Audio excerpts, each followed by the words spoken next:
Questo rischio di assembramento, questa cosa che per alcuni cittadini è diventata un problema e per altri invece no, non vogliamo sentirci cittadini di serie A o di serie B. Il timore dei cittadini di Via dei Mille in città.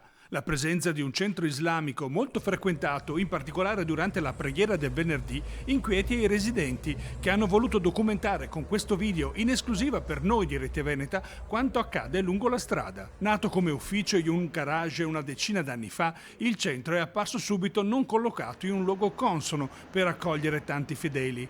I distanziamenti imposti dalla pandemia poi hanno accentuato le tensioni esistenti. Ci sono stati diversi problemi, disagi con i residenti, non tanto di ordine pubblico assolutamente, ma più che altro per il rischio appunto di disagi legati al traffico, alla sporcizia che si può creare e soprattutto in questo periodo al rischio di assembramenti durante le restrizioni che stiamo vivendo. Visto l'aggravamento della situazione, è necessario ora che vengano presi provvedimenti. Già da diversi anni i residenti chiedono di spostare questo centro ad un luogo più idoneo, semplicemente con spazi più ampi, con una diversa tipologia di ospitalità per queste persone. Ovviamente il luogo di culto è assolutamente legittimo, anzi, però riteniamo che sia il caso di trovare una collocazione diversa.